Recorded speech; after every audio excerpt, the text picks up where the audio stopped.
Hello, welcome to the week that was. 'Twas the week before Christmas, and all through the house, the White House that is, not a creature was stirring, except President Trump, who had a busy and, for him, relatively successful few days.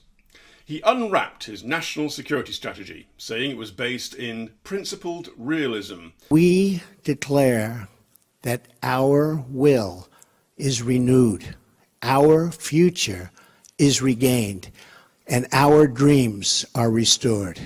There was muted aggression. He said China and Russia want to shape a world anti-ethical to US values and interests. He even had a dig at Russia's use of information tools to undermine democracies.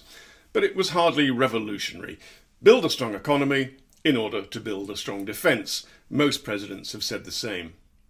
Another house was stirring, the House of Representatives. It gave final approval to the biggest changes in the tax code in 30 years and sealed the president's first major domestic victory. Trump said he'd promised a big, beautiful tax cut for Christmas. Now, the measures are business-friendly. The taxes big businesses will pay were slashed. But there's debate about the benefit to ordinary voters, and that will be an important factor in next year's midterm elections. To another house, that of the United Nations, a non-binding General Assembly resolution was tabled, effectively opposing President Trump's recognition of Jerusalem as the capital of Israel. But the real story was that ahead of the vote, Trump threatened to cut off financial aid to countries which backed the motion. His ambassador, Nikki Haley, took the extraordinary measure of writing to all UN members saying, "The President will be watching this vote carefully and has requested I report back on those countries who voted against us." Well, that would be 128 countries. Just 8 backed the USA's position. There were 35 abstentions. Down in South Africa, another president watched as his power drained away. President Zuma has been persuaded to step down from the leadership of the African National Congress. Cyril Ramaphosa takes over, and that means he'll probably be president of South Africa after the 2019 elections, if not before. He may pressure Zuma to stand down. To Europe, where bits keep falling off the House of the EU, the Austrian Chancellor, 31-year-old Sebastian Kurz, brought the far-right Freedom Party into his coalition government.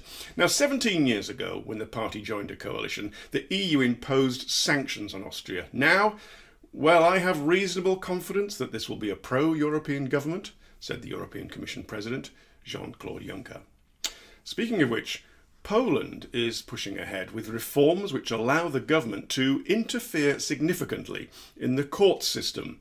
So the EU invoked Article 7 of its treaty, opening the debate on whether Poland should be punished for not acting within the spirit of EU law. In theory, Poland's voting rights in the EU could eventually be suspended, but that requires other member states to approve, which is far from certain. And finally, to the House of Saud. Another week, another rocket fired at Saudi Arabia by Houthi rebels in Yemen. This one was aimed at Riyadh, but was intercepted south of the capital.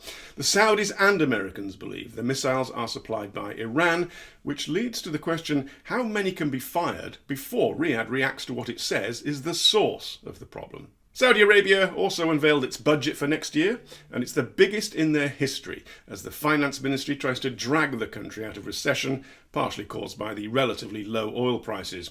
The move should be seen as part of Crown Prince Mohammed bin Salman's modernising Vision 2030 plan, preparing for life after oil. That was the week that was. See you next time.